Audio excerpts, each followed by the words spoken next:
can stop us.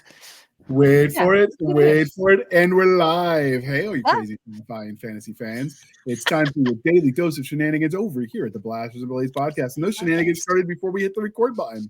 We're just a couple of new veterans and one chaos coordinator geeking out over our science fiction passions and fantastical fantasies. A place where magic is king, the sky is the limit, and space is the place. We are the podcast that puts the fun in dysfunction. So without further ado, we're going to dive right in. Before we do that, I just want you to know we scheduled this weirdly for us because Nick wanted to be here for this, and then Team Garber went down because their the satellite deal they got went down for a week. So he was very distracted and very upset that he couldn't do his phone. It just overheated, and that was that.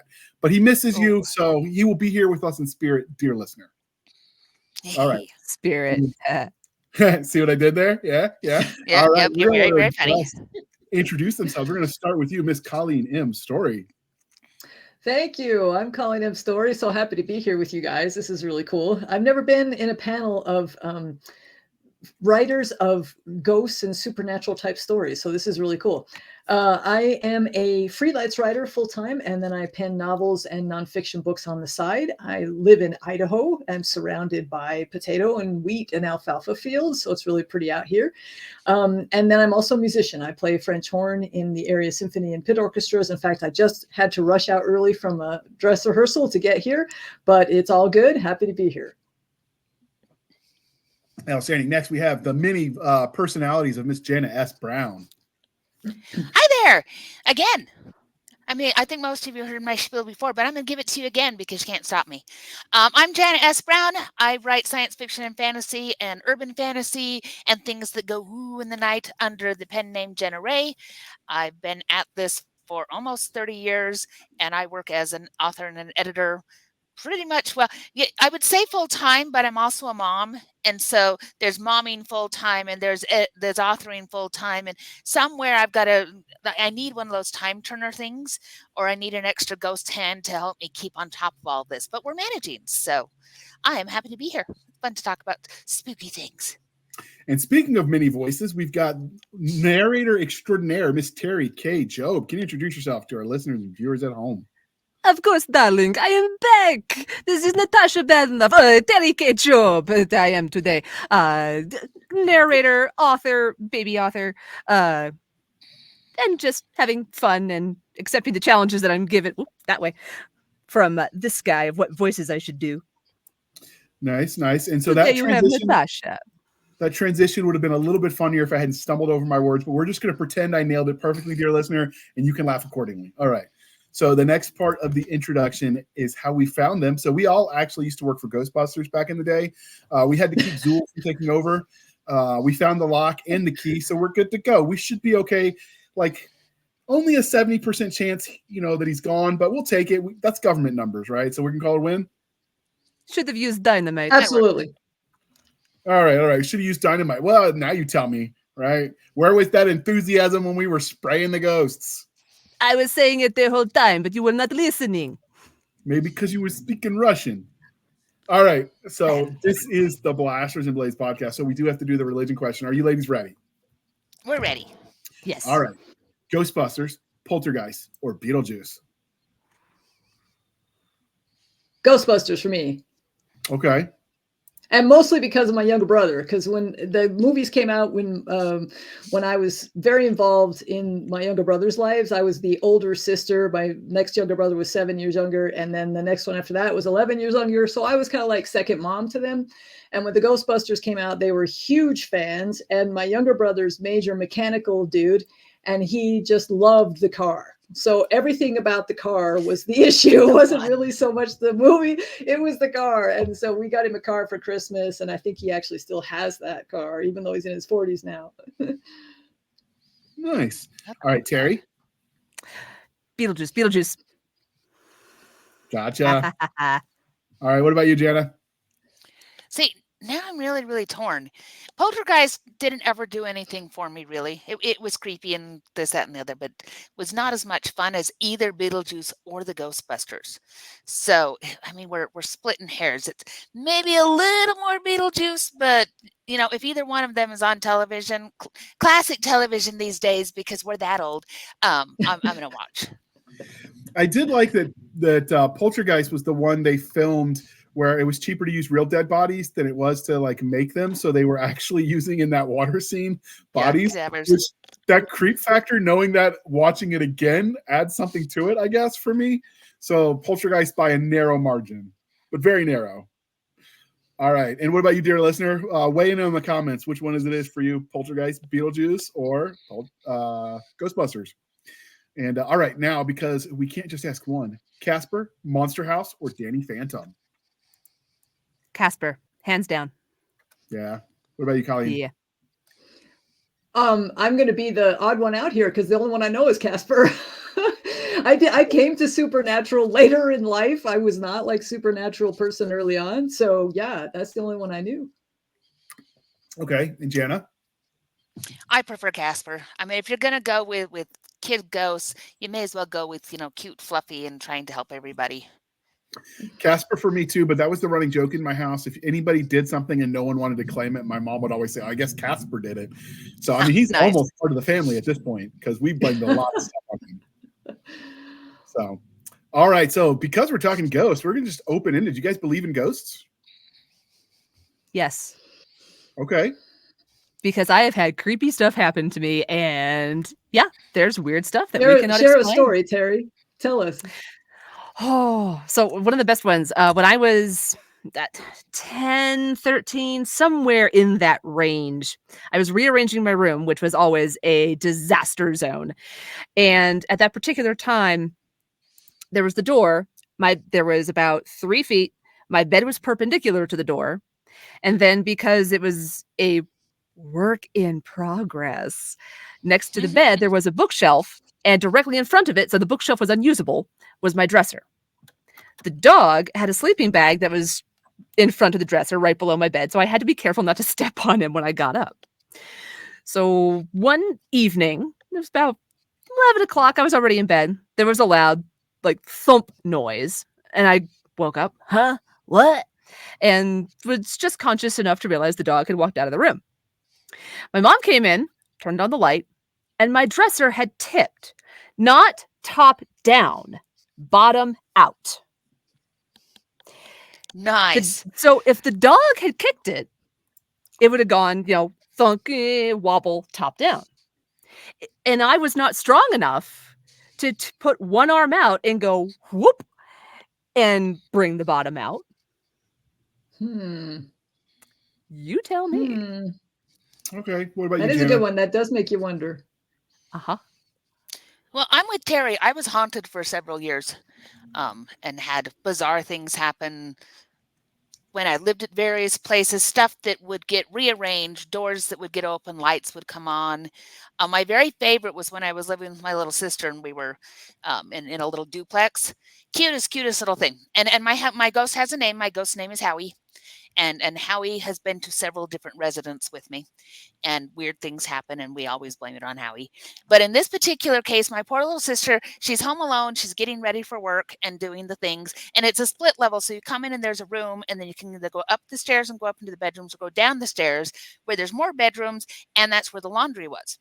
So she's getting ready for work and comes through and shuts all the front blinds and this, that, and the other, and runs downstairs to grab something and goes through the thought that you do sometimes of, I'm putting laundry in, and then you realize that the shirt you're wearing could also use it.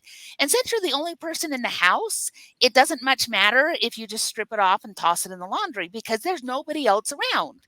So she pulls her shirt off, tosses it in the laundry, and heads up the stairs. And every window in the house, the shutters are up, the windows are wide open, and there are 3 little boys sitting right outside the window who turn around to see her walking around in her khakis and a bra. And she drops flat on the stairs and kind of does the worm down the stairs and goes into my room and grabs an extra shirt to put on, and then had to deal with their mothers.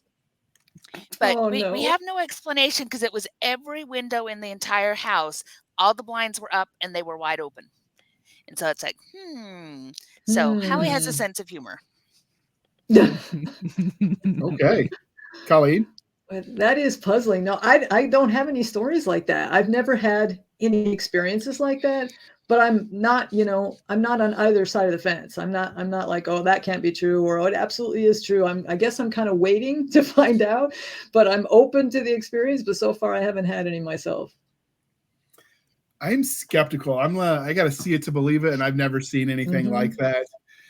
What's the expression? I'm from Missouri, I guess, the show me state. And I always wonder, because all of the ghost stories have the same theme where it's like, oh, this revolutionary or Civil War soldier. I'm like, why is there nobody seeing like the mid 2000s Leave Britney Alone guy like crying in a corner? Like, it's always these very specific time periods everyone's seeing, which to me sounds a little more like mass hysteria than true haunting. So I'm skeptical. Nothing wrong with that. You can weigh in the comments, dear listener, and tell me how many ways I'm wrong, or tell the ladies they're just being silly. I don't know. Weigh in. Join the conversation. Have fun. All right. And because we are civilized here, we are no longer knuckle-dragging troglodytes. What do you pair your caffeine of choice with during the summer? Because I know, Jana, you don't drink the coffee or tea.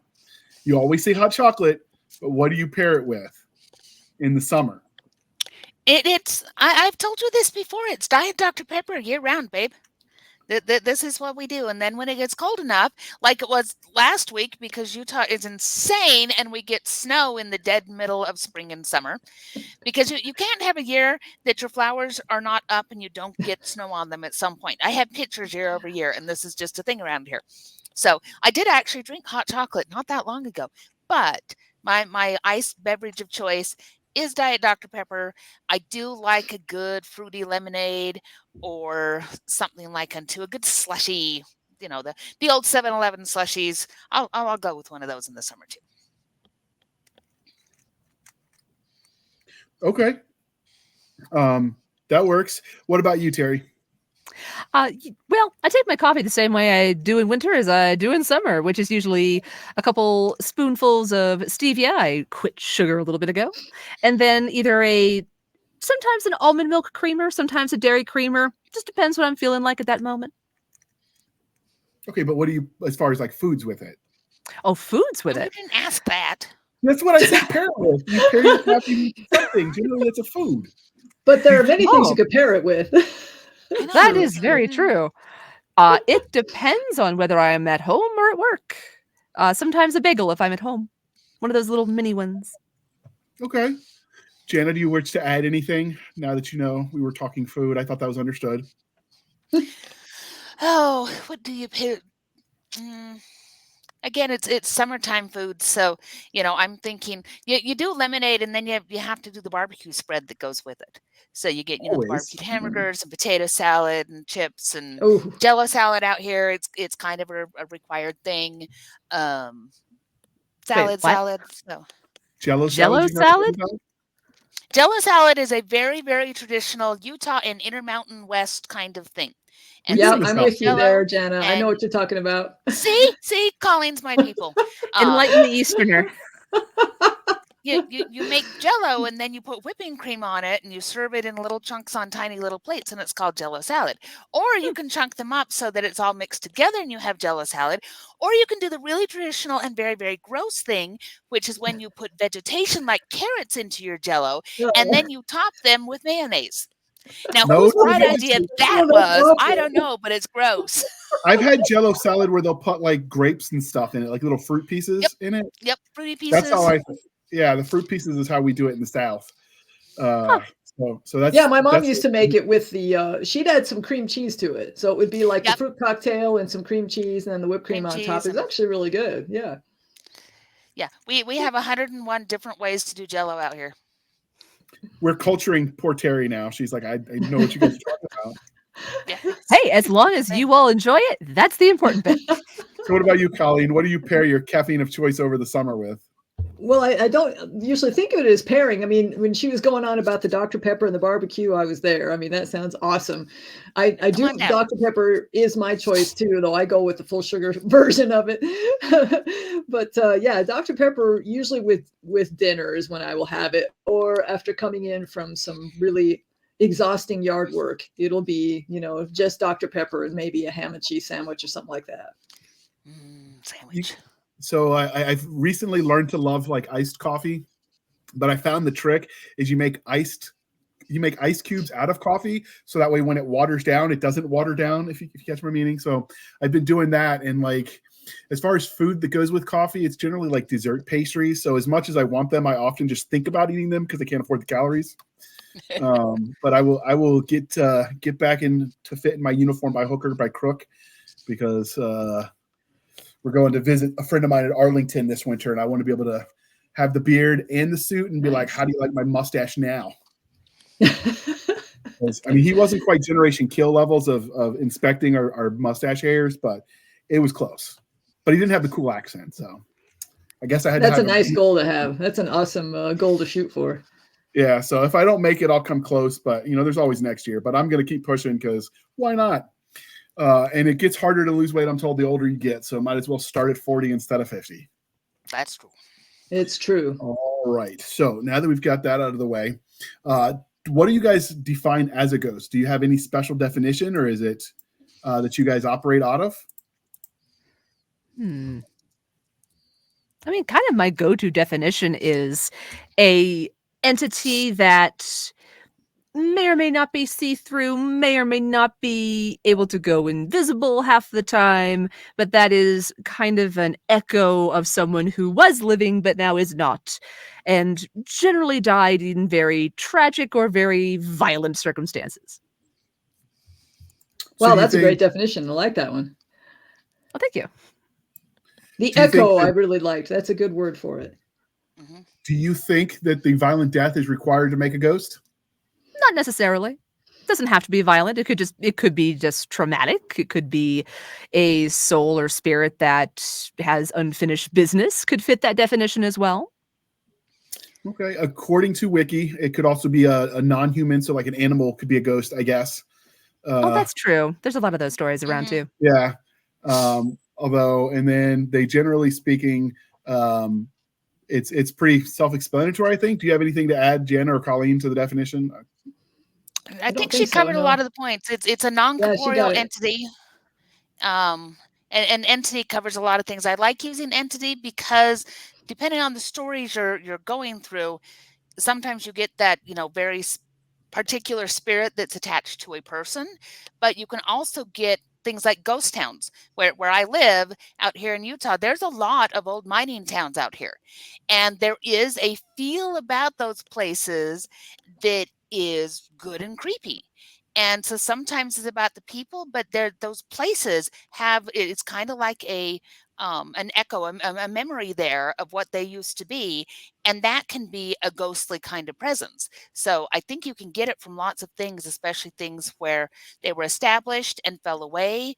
And also, like she said, when there's something unfinished or something traumatic about the way that they go. And you see that in a lot of folklore where it's ghosts stick around because something has to be done to usher them into whatever their beyond is, or because they're an echo of something and they're not the actual soul. The soul may have moved on, but there's such an impression of that person that echo is still there and continues to do what they always did until it fades away. So there's so much to play with, but I think that entity that is left over. Do you think that ghosts are ever sentient then? Or are they always just sort of remnants of what was, as opposed to actively still there? I think they could be, depending on the type of ghost entity it is. In my stories, they are. I like playing with that idea because then you can do more with that character in your story. Hey, Patrick Swayze was totally sentient. So yes, because ghost is it's a good example of what we're talking about. And for dear listeners who are way too young, go look it up. Patrick Swayze, Demi Moore, Whoopi Goldberg, Henry VIII, lots and lots of singing. It was great. But there is that idea. I think that you can have the ones that are spirits or souls that really are sentient and that are acting on a will of their own. But then you have other things that are more like, again, those echoes that may or may not actually have a distinct will. Okay. Yeah, ghost is a good one, I think, as far as that goes for sentient ghosts. Yeah. So do you have a lot of ghosts in your stories, Colleen? You mentioned that earlier. Um, in I have two that are supernatural stories, and in the first one, there are quite a few, but I don't know if when you talked about the definition of ghost. Now I'm coming back to that because the story that I'm talking about is Lorena's Gift, and it's the first supernatural one I wrote, and it's really an exploration of what happens after you die. And the main character has this gift; she's blind, but if she touches you, she escorts you to whatever version of the afterlife you believe in. And so it was kind of this idea of what does the person believe in, and so where do they end up going, and she gets to go along on the journey with them. So there's a few people that die in the story that she does accompany them onto their afterlife. So they're kind of ghosts, but only for a short time. They're not coming back and interacting. Whereas in my last supernatural book, I have just one major ghost that does, he's like the main character of the book and does interact with living people throughout. So I don't know. I think now that I can come back to that definition, what is a ghost? I mean, is a person on their way to the afterlife considered a ghost if there's a journey there? I don't know. I hadn't thought of it that way. Okay. What about you, Jana? Have you written ghosts yet? I have in my the Sentinels in Essence. I know what my series is called. In that series, I have a medium there, and she encounters ghosts at several different points. And there's a story. I have a short story collection called Set in Stone, and there's a story about her called Merry Christmas to You. That's all about an opera house haunting by the ghost of a woman who used the stage name Merry Christmas. And so, as the medium, she has to find a way to lay these ghosts to rest before they kill her, because there's at least two running around, and she keeps getting in the middle of things. And so that was a lot of fun. I do write about ghosts there, and I've got ghosts in another series that will be hopefully releasing later this year. But yes, I like writing about ghosts. I like writing about that, and especially the point where you have non-ghosts interacting with them and saying, Yes. how does this poor medium deal with this? And how much can a ghost interact with the things around them? Can they actually touch her, or do they just move things? What are the sounds? So there's lots of fun in that. How do these two things come together? And then what do you do about it? Okay. Agreed. Yeah. Teri, have you written any of the ghosts? Not since I've started writing professionally. I wrote a story that had a ghost in it in college for one of my creative writing classes. Although that was more of it was place based on a place that I had been a couple times and just got like Jana said, one of those weird vibes. But though instead of a mining ghost town, it was a gorge in forested Pennsylvania. So I haven't dabbled much in it, but it's floating around there in the back of my mind every now and again. What about as a narrator? Have you narrated any ghost stories? Ooh. Once again, nothing specifically ghosts, but there have been a couple ghosts that have appeared in a couple of J.F. Posthumous's books, the Lady of Death series. There are some ghosts that have some good information. Okay. I don't think I've written any ghosts. I'm pretty sure I haven't.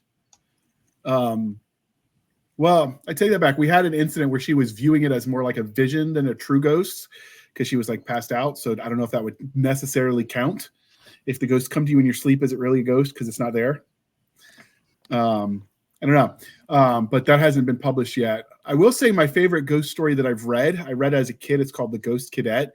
It was about one of the cadets that died at the Battle of Newmarket that marched with VMI, the Virginia Military Institute, when they fought in their one and only battle during the Civil War. And basically it was the unfinished business piece.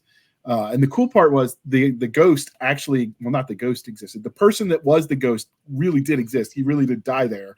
Everything after that, of course, was made up. There is no ghost sighting of the character, at least none that I found. But it was a good one. I read that one in elementary school. It's still my favorite as far as ghost stories go.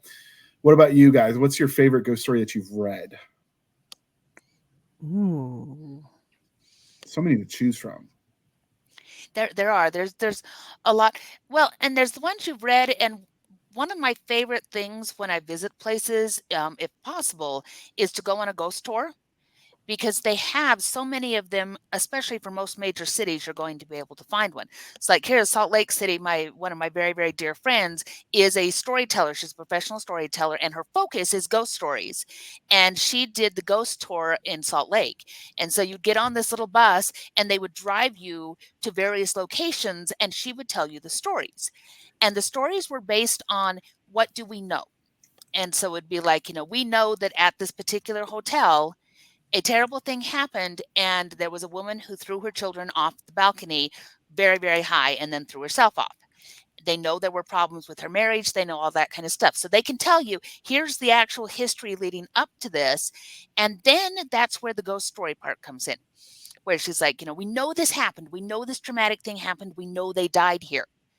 Now, here's the things that people have seen. They've seen a lady wandering the corridors who looks like she's dressed out of time. They hear children running around. And can you say that that's real? Well, maybe not, but we can tell you historically something happened.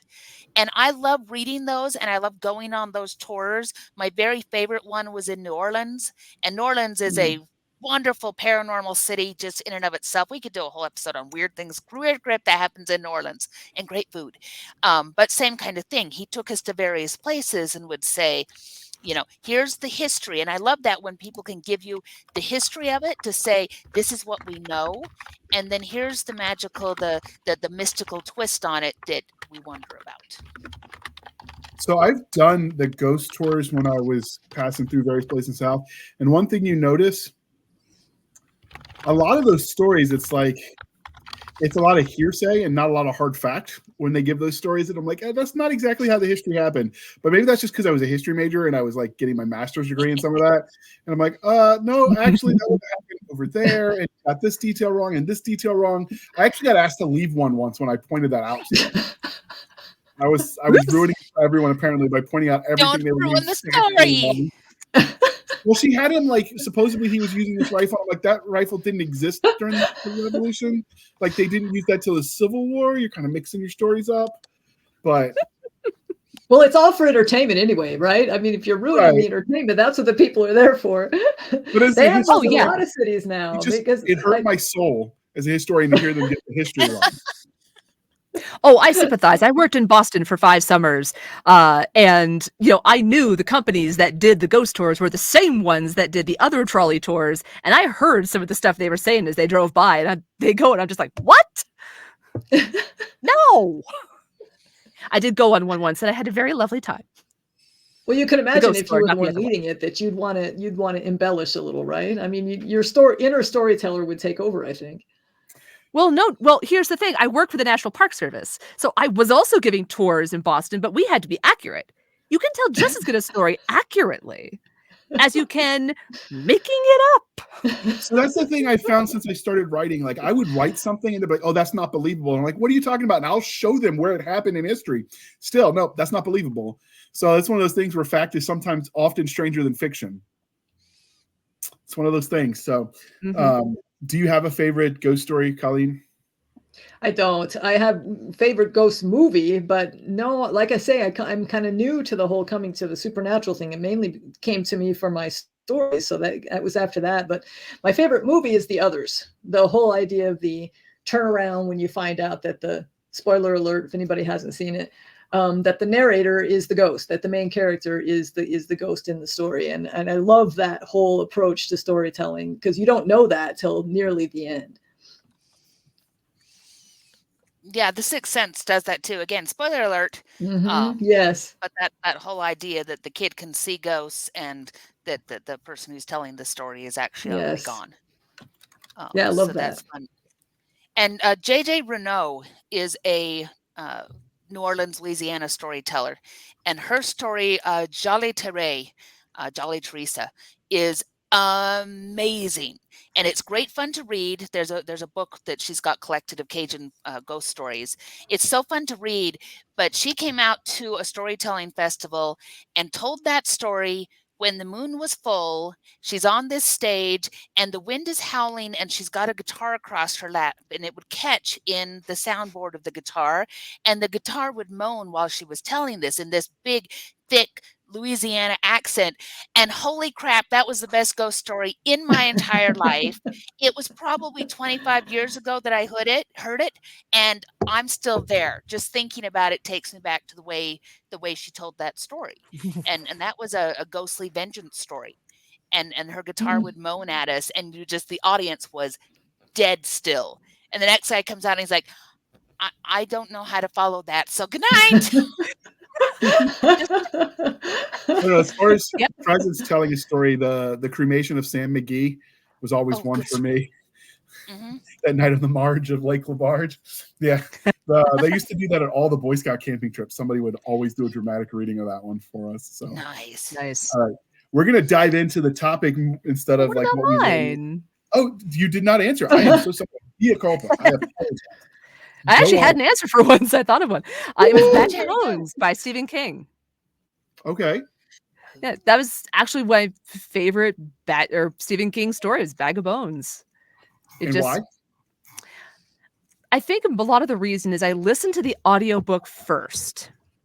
And since it was, Stephen King, he's a big name at that time, he actually narrated it himself.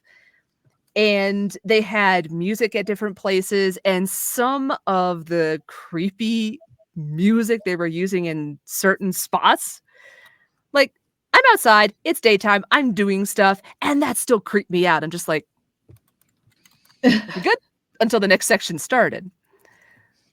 But it's a good story, I thought. When was Jim this McKee is another audiobook put one. out? Hmm? Teri, when was that audiobook put out? I want to say it was 1999 or Wow, around that 'cause it's area. amazing if they had 1999. the music and everything in it at that time. They did. And it was on cassette tapes too. Yeah. Yeah. All right, we're gonna pause real quick where we shamelessly shill for the man, and then we're gonna dive into the questions I pre-prepped. Wow, I'll say that 3 times fast. But we're gonna play the commercial. Do-do-do-do. When a strange symbol is found at a burned down historical site, Houston arson investigator Emmy Aninzo goes to work.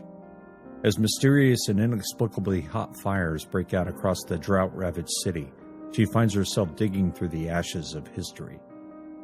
It's a race against time to track down the serial arsonist and explain the seemingly impossible heat of the fires.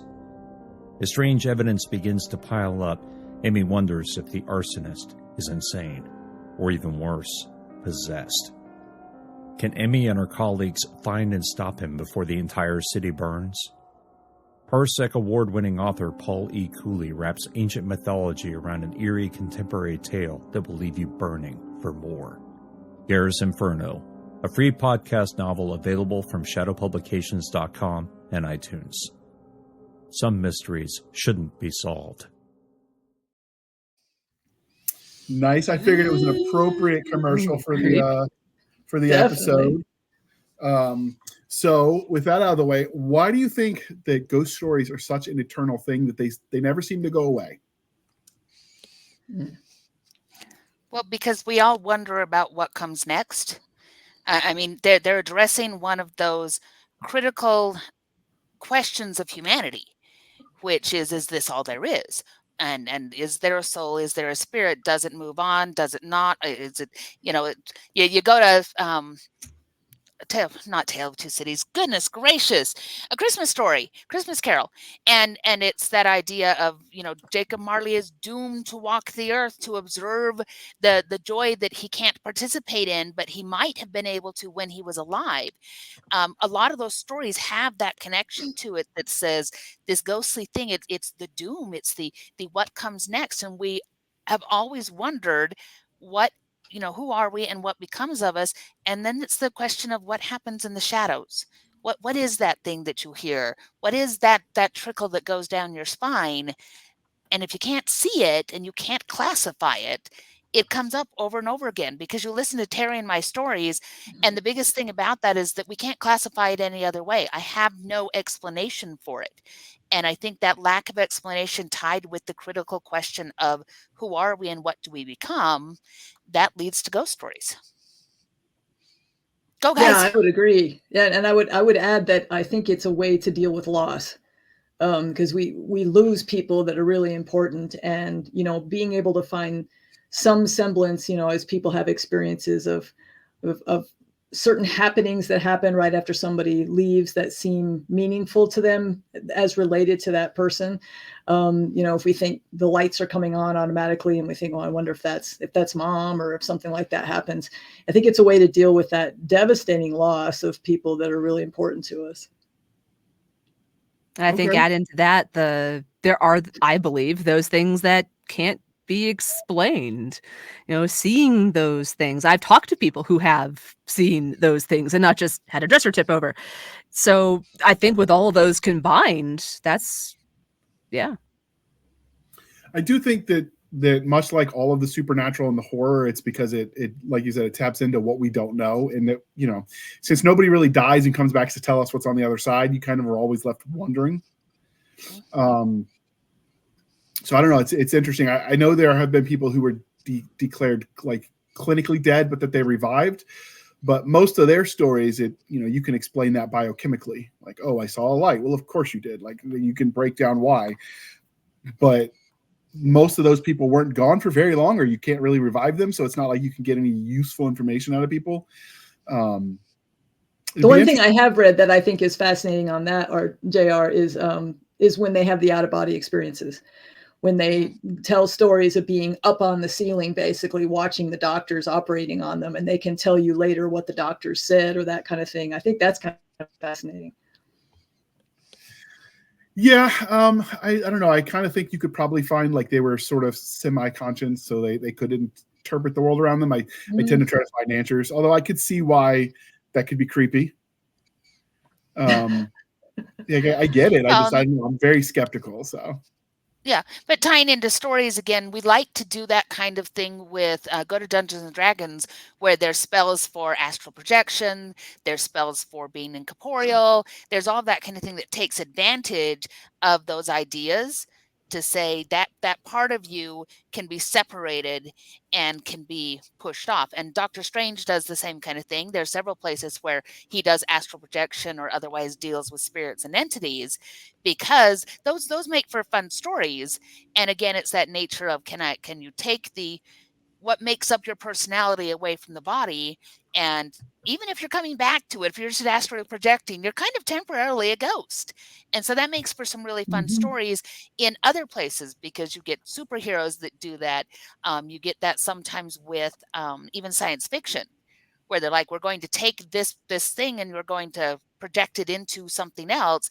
Well, you're kind of a ghost in between here and there, and what gets left behind. So it makes for some really great stories.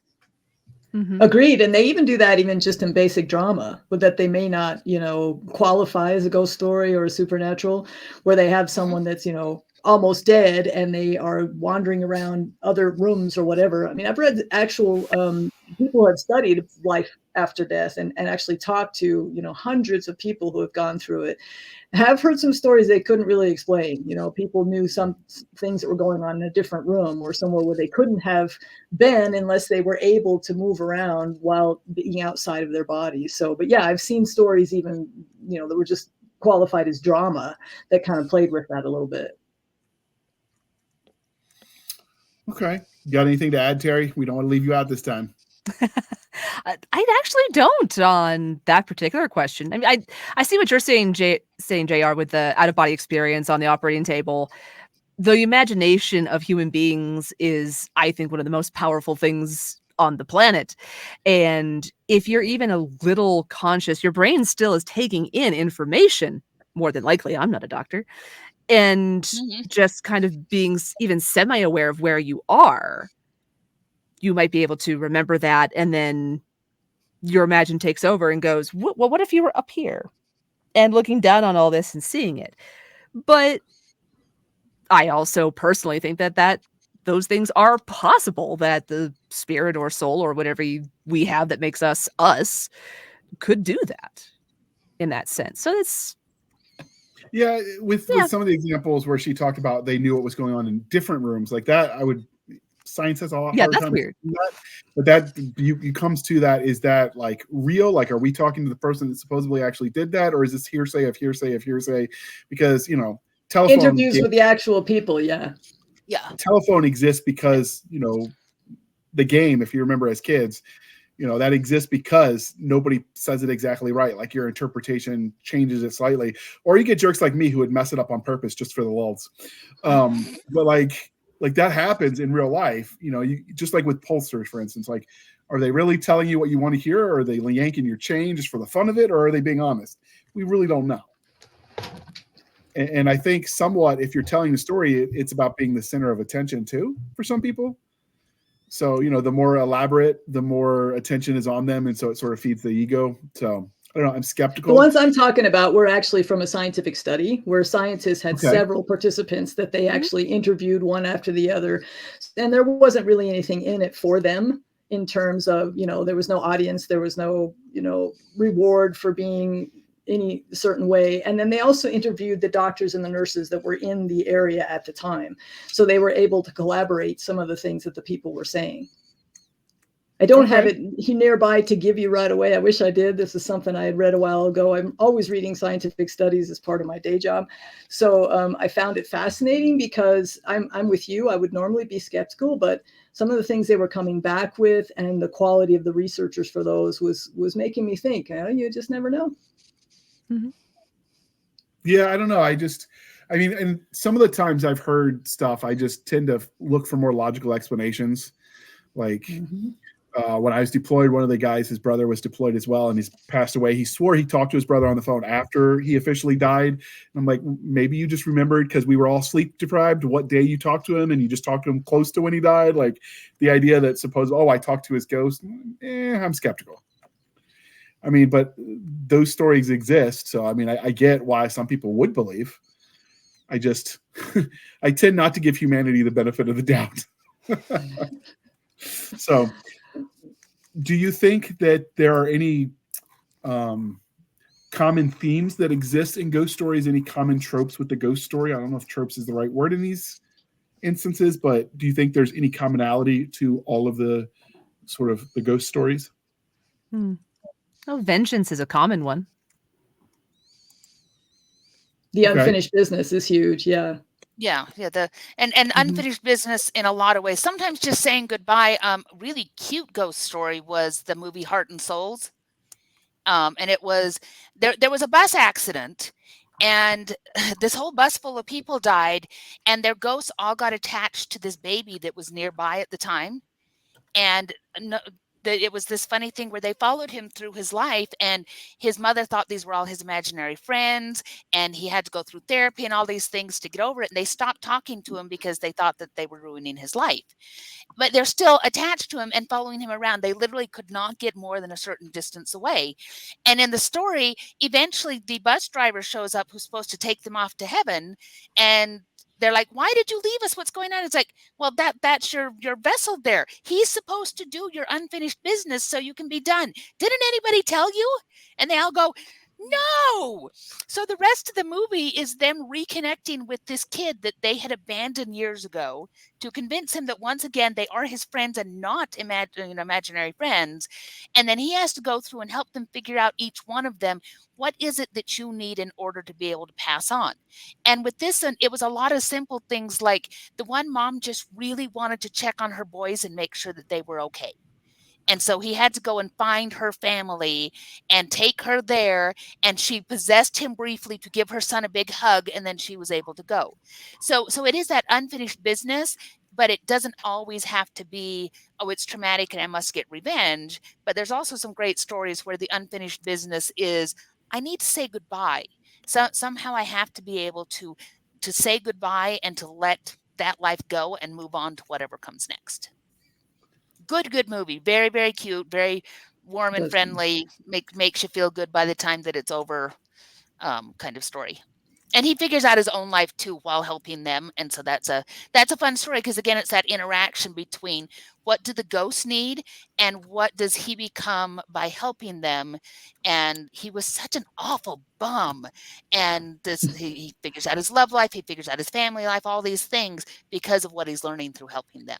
So again, really fun interaction between the two. All right, somebody else. What else is common? So we said unfinished business is a pretty common one, I think. We talked about vengeance. So is there anything specific? Like, okay, I got to kill the guy that murdered me, or is it more Usually. Yeah, like I'm thinking The Crow, although I'm not sure if you necessarily call that a ghost story, but Ghost, old Patrick Swayze again. I was trying to think of another one. I mean, a movie that I really like is Crimson Peak. That's a very good ghost story in my opinion, but that's more crazy actual humans that just happens to be ghosts around. I've seen one that was a funny one. It was like one of those rom-com types where the ghost was following him around because she didn't want him to move on to date other people, so she would haunt the girlfriend. I can't remember the name of that one now, so if you remember, you can throw it in the show notes to your listener. But so would you call getting justice as its own trope? Would it be part of the vengeance or part of the unfinished business or all of the above? So like a murderer victim who wants to get the person who killed him get justice. I could see that being like a subset of unfinished business or vengeance. Yeah. Yeah. Okay. Yeah. So we see that commonly. We see, I mean, if we go into the lore of how they do ghost hunting, then they get into a lot of times it's light. You'll see spheres, you'll see things like that. It's things happening when nobody's there and suddenly a light goes on or a door opens or that kind of thing. It's EVP, which is the voices that you'll hear talking. And so I'm thinking the kinds of things ghost hunters set up for, they try to capture shadows, they try to capture orbs, they try to capture EVPs. Those are the kinds of things they look for in, like a haunting. And in stories, we can do so many different things with them that I don't know that there's a specific, except that it is that incorporeal something that's moving around. And then it depends on what you've set up in the story as far as the rules go. Okay. So do you think, let's talk about the ghost hunters. Well, obviously, if you believe in ghosts, do you believe that the ghost hunters can actually see it, or you think they're charlatans? I think it depends on the ghost hunter, probably. Okay. I'm sure you have some that are legit and collecting all this data and honestly analyzing it and trying to figure out, what is this and what's going on and maybe the why and so on and so forth. And then, there's other ones, and I don't watch enough of them to have specific examples of either, who are doing those same things and collecting all that data, but then just saying, oh yeah, this is a ghost of X caliber and all this and bells and whistles. So I think it could go in either direction. Well, sometimes their reactions are a little over the top too. It's like they're walking along the dark alleyway and, oh, did you hear that? It's like, okay, there wasn't a noise, but it's like, this may have the reaction, and that makes a better TV show. So I've noticed that sometimes in the few that I've watched. And you've got to add the green night vision effects and the shaky camera as they run around and the heavy breathing. I'm like, this is your job. Maybe just hit the gym, like do some cardio. I get, right. It's Blair Witch basically, which makes me so dizzy I can't watch it. So I'm like, but it's sometimes fun to watch when they go to the most haunted place and then they can't find anything. And I'm like, I guess it's not haunted. So. They did a show for a while that I saw on like YouTube. It was a BuzzFeed Unsolved, and they did a ghost hunting series for a while. And there was one guy that was really into it. The other guy was like, nah, this is complete fabrication. And I think they were looking for a devil at one point on a bridge, and he's like, it's me, ya boy. I see that in memes every now and again. And it's like, I know what that is. Yeah, I get that reference. Thank you. The best meme for that one is the Captain America meme. Yeah, I get that reference. Yeah, I noticed that there is the ghost hunting shows at least tend to have a lot of it. And then some of what people say, like, oh, it's an orb. I'm like, no, that's just dust in the air and your camera's catching it. And a lot of the ghost sightings sort of went away as cameras got better. I know. Yeah, interesting, isn't that? It's less Sasquatch photos too. So I mean, it's sort of all as tech gets better, we see less of. It's harder to fake, I think. But there's been a bunch of documentaries on how they used to fake the ghost pictures back in the day when we're talking like the plates where I forget the daguerreotype, and there's a few other kinds in that sort of the era where don't move for 40 minutes and eventually we'll get a picture. So we know historically they faked a lot of those ghost pictures. I know some people believe the orbs, which I always just assume was dust being reflected on the light. People will say that's a ghost spirit. I don't know. Do you guys believe any of those scientific approaches, if we want to use the word scientific loosely, are actually measuring anything, like the EVPs and all of that?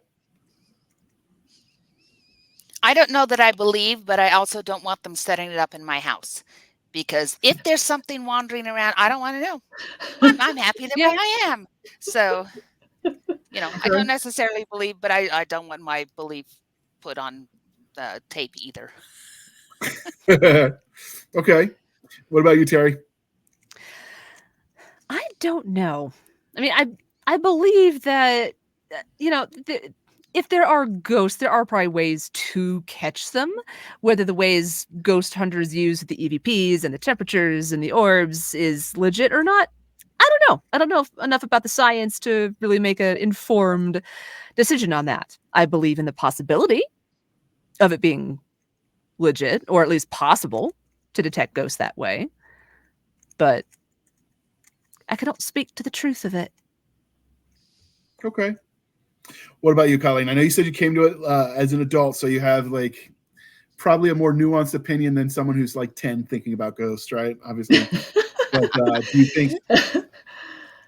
Yeah, I'd be with Teri, because I would feel like I'd have to know more about the science. I think it's interesting to see. I mean, like what Jana said, I don't know if I'd want it set up in my house, because what if there were some interesting vibrations? And I think that would tune your mind to a different place, where then you might start to, I don't know, it all depends on what our focus is, right? So if we were immediately focused to something because of a machine that maybe was detecting something entirely different. We have so many waves going around us now anyway, with the radio and the internet and the Wi-Fi and everything else, that, who knows what it's actually detecting. But I think it's interesting. And, I'm sure as we go, they will have more refined instruments. And so I guess we'll just have to see what they find.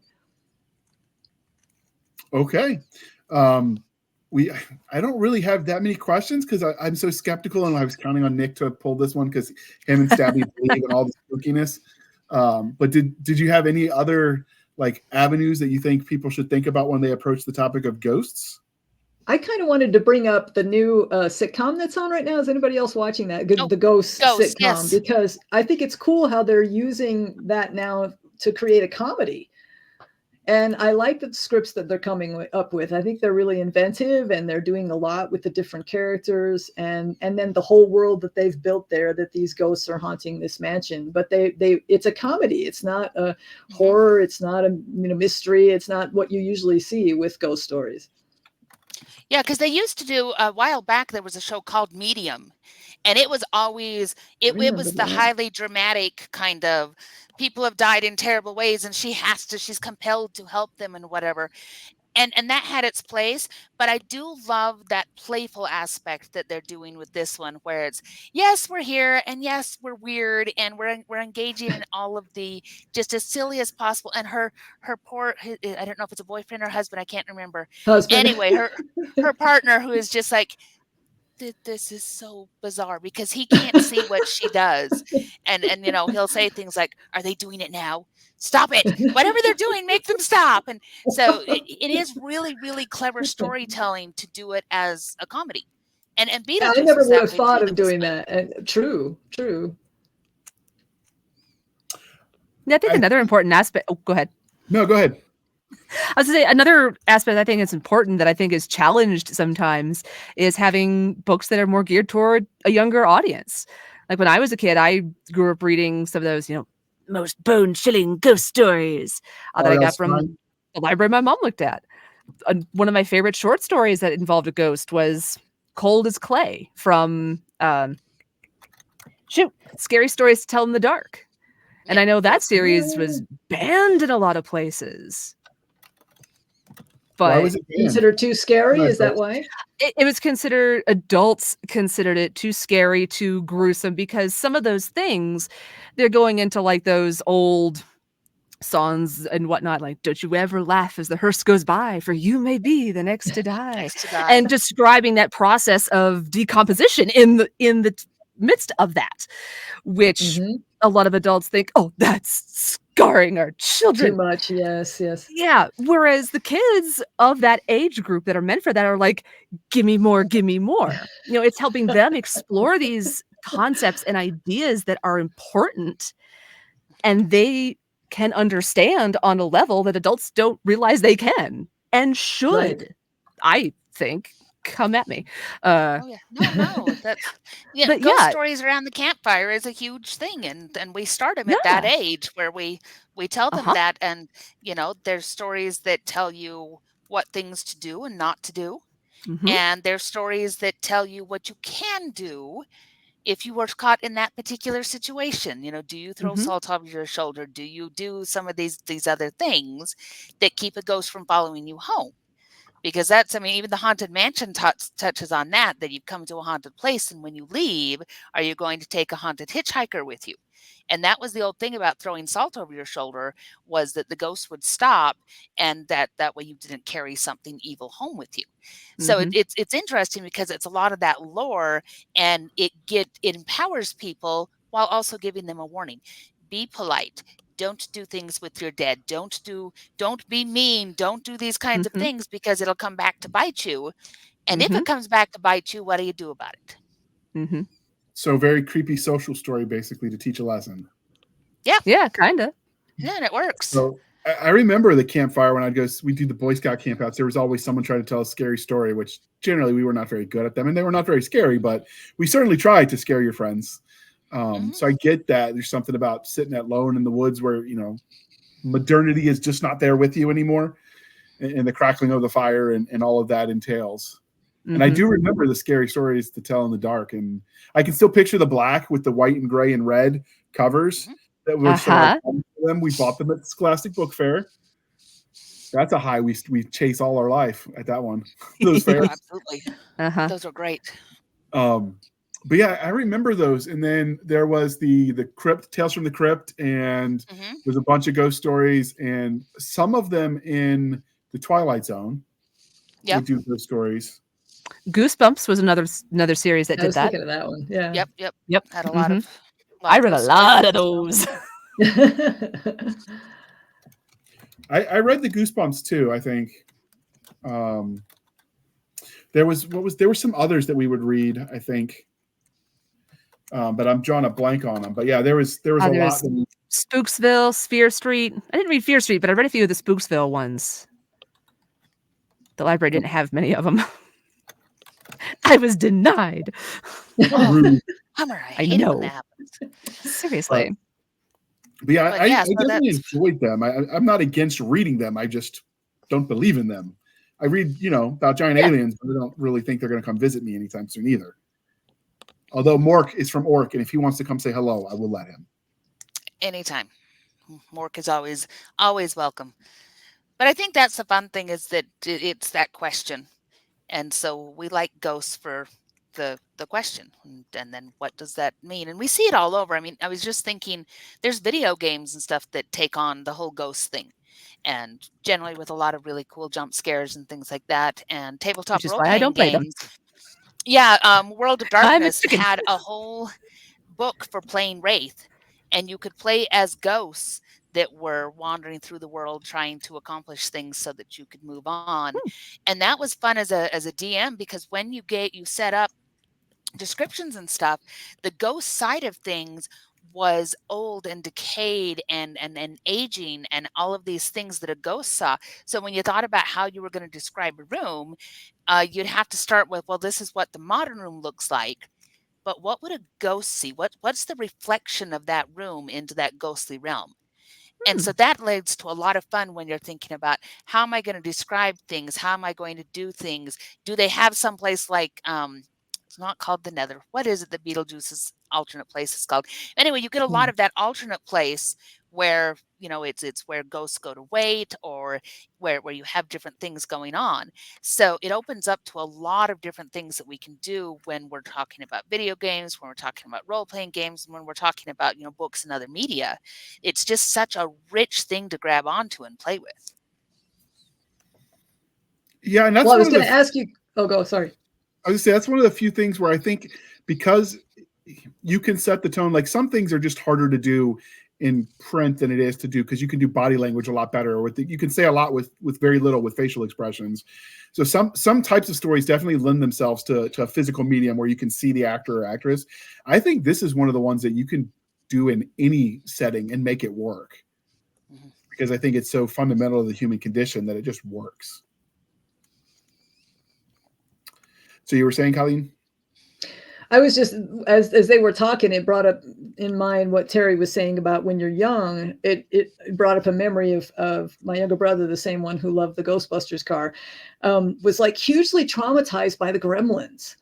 And we watched the Gremlins movie, and we all just thought it's this fun little movie. But the bad Gremlins, he was just at the right age where that just terrified him. And it was like, I just start to wonder, okay, so where do you go with what age does that become okay? Because, eventually you're going to see something that's going to freak you out.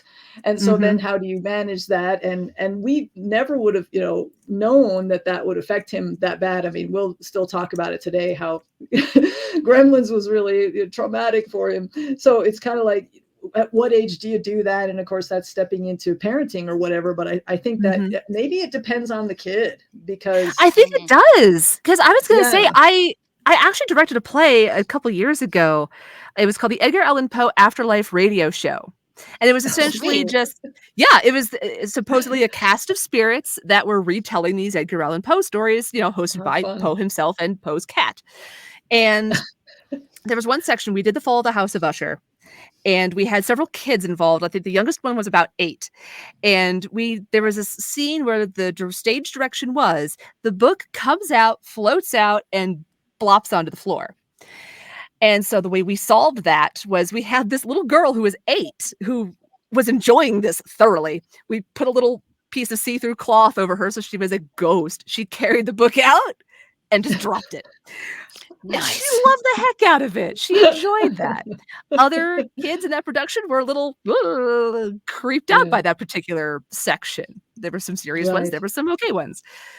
So I think it does depend on the kid, on the parenting, as you said, Colleen, and those many factors that go into that. I think part of it is we always that's why horror is popular, is because you like being afraid. But part of that is the ones that weren't fearful were the ones that got eaten by the saber-toothed tiger. Because if you hear the rustling and you think, oh, it's nothing, and it's the saber-tooth, you're dead. If you hear the rustle and it's nothing, but you act like it's something just in case, you lived. So I think it's vestigial of our, more primitive existence, which is why I think those kinds of stories endure, be it ghost story or whatever. And again, it depends on the way you're telling the story too, because Harry Potter has a significant ghost presence in it. You have the Headless Hunt, you have Nearly Headless Nick, you have Peeves the Poltergeist, all that kind of stuff is there. And because they're in a magical place like that, and everything is magical and moving around and whatever, the idea that you have ghosts floating through the walls is a non-issue. I do not know a single kid who has freaked out over Nearly Headless Nick. It's just like, because in the Harry Potter world, because it's so seeped in all of this mystical paranormal stuff, it's just that's something you see on any given Tuesday. The stairs move, the people in the pictures move. Of course there's a headless hunt. Why wouldn't there be? So, and my kids can handle that just fine. But to do the scary side of ghosts, my daughter would go right, up the wall over it and end up sleeping in my bed. So there is no, we do not do any of those kinds of things for her because it won't work. But this is why we have Casper the Friendly Ghost. And when on the other side, we have much more realistic, we tend to adjust those stories for the ability of the listener to take them on. And then, like you say, sometimes we scare ourselves. That ghost telling friend of mine was doing research for a ghost story at one point, and her husband wasn't home. So she's all alone in this house, and she's doing all this research.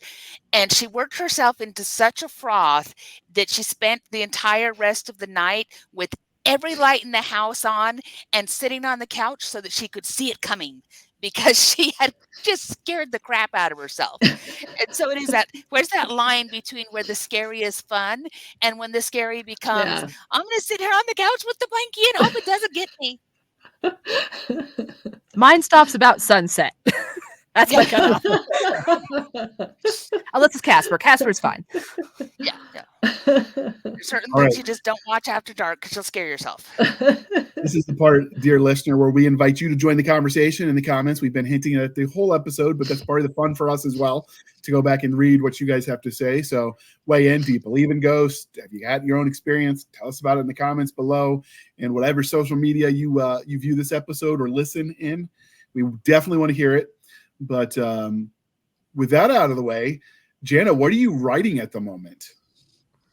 Ew. I'm actually back into my supernatural series. I'm writing The Sentinels of Essence. The first book for that went out several years ago, and then I fought cancer for a while, and so the book and the whole series got shelved. And then I did some other stuff, but now I'm finally back on top of things, and so I am going back to that, and I'm hoping to get that all finished because it's a very, very fun series, and because my mother keeps going, "Where's the next one? Where's the next one? When are you going to write the next one?" And we always do what our mother says. So that's the next thing on the docket. Say that name again, Jana. What was the name of it? The Sentinels of Essence. It starts with Fallen Stone, and then there's a whole bunch of other titles there. It'll be either 6 or 7 books long. We'll see. Okay. What about you, Teri? What are you working on? I am still working on a first draft of the 3rd book of my inaugural trilogy, which has yet to be published. Hopefully when I get this one done, it can all be done at once. Yay! No ghosts, unfortunately. But I have dwarves and elves. You bet. Well, what about ghost dwarfs and ghost elves? Yeah? Yeah? Just saying. Damn it, now you've got me thinking. Dang it, JR, I don't need more ideas right now. I know. That's I always laugh. How do you make the ideas stop? I don't know. Just make them stop so I can get I don't know. I have no answers. Now I definitely understand the more I write, the more ideas I have, and I understand the author t-shirts like I do with the voices in my head tell me to. It's just easier that way. I get it now. So what about you, Colleen? What are you writing? I am working on a book 2 in my Midas Legacy series. The Curse of King Midas is going to be released soon. June 10th is the actual date. And I am playing more with the underworld in book 2. So that kind of ties into the supernatural a little bit. And I'm finding that maybe I will be treading into that world even more than I thought in book 3. So book 1 is a reimagining of what King Midas's life might have been like, where myth and history combined, because he was actually a real dude. So I had fun writing that story. But then the story goes on in book 2, and I am working on the 3rd draft of that right now. Nice. Sweet. So I have way too many open projects at this point. Some of them that I thought because of legal reasons we weren't going to be able to do, and I sort of moved on, and now people have circled back and were like, well, actually, we might be able to make that happen. So I've got some books that are just sitting here that I thought, time wasted or now might be coming out. But so I am in the process. We are recording this in May, the beginning of May. I am going through the edits for Ghost Shipped Derelict. With Dave Hensley, we are 60% through the edits, and it should be out in time for LibertyCon. At least the ebook will be. Whether we can get the paperbacks to them in time, it really depends on the internet gods at that point. So, and who the printer is. I think Three Ravens uses Ingram Sparks, in which case, maybe, I don't know. Sometimes Amazon is a little slower than them, so who knows. But that's what I'm working on. With that said, Jana, how can they find you on the wild, wild interwebs? Well, they can find me over at www.opalkingdompress.com, or you can find Jana Ray or Jana Ray Author in all the usual places. We're on the Amazons, and we're on the Facebooks, and we're on the Twitters, and we're on the things. I'm not hard to hunt down. Nice. Teri? Oh, I occasionally float through the walls of other mediums, but I'm most commonly found on the Book of Face, Facebook, Teri K. Jobe, sometimes posting things, most often posting memes. I'm trying to get better about that. Nice. Keyword trying. And Colleen, where can they find you on the internet? As usual, all the links will be in the show notes. I am at ColleenMStory.com, and all my social links are there. Any other links to me can be found at that home base. Outstanding. And as usual, like I said, those will all be linked. This is the part where I remind you to please be kind and speak your mind. on the reviewing platforms. Your reviews help the right readers find the right book. So do your part. And especially ghost stories. Like, we talk about ghosts. Recommend a good ghost story to your friends. Give them time to read it before Halloween when it gets even spookier for them. And with that, you can find us, dear listener, on our Linktree, linktr.ee, Linktree/Blasters and Blades podcast, where we link to all the things, the bit shoots, the rumbles, the YouTubes, the TikToks. I don't know what's going to happen with that as far as when we're recording this in early May. The U.S. government passed some sort of bill banning it. Whether it goes away, probably not. We don't know, but we're going to keep it open just in case. And go from there. We have our Twitter linked in our link tree, as well as our email, blastersandbladepodcast@gmail.com, for professional purposes only, people. Send all the shenanigans. Killjoy. Yeah, I know. Send all the shenanigans to Madam Stabby Stab's Instagram, Twitter, and email. Also linked in the show notes. We have our Facebook group and Facebook page. We have our new website. It's finally up and running. Spotify has officially merged with Anchor FM. The new link is way too long to make it easy for me to tell you. So I will say just check the link tree. But while you're there, you could support the show for as little as 99 cents a month. You do help keep the lights on. Or you can support the show more directly over at buymeacoffee.com/author J.R. Handley. Again, buymeacoffee.com/author J.R. Handley. Be sure to put in the comment section that is for the podcast, and I promise I will keep my co-hosts duly caffeinated. They will drink until they see their own ghosts, people. That is how much caffeine they will consume. With that, thank you for spending some of your precious time with us. For my absentee co-host, I am J.R. Handley, and this was the Blasters and Blades podcast. We'll be back next week at the same time, where we'll indulge our love of nerd culture, cheesy jokes, and all things that go boom. Thank you, ladies, for coming on. We appreciate you carrying the panel, because clearly I didn't know as much as you ladies did on this one. And thank you for suggesting it, Colleen. It was a lot of fun. Yes, thank you. Yourself. I appreciate you doing that for us, Teri. And with that, we are out.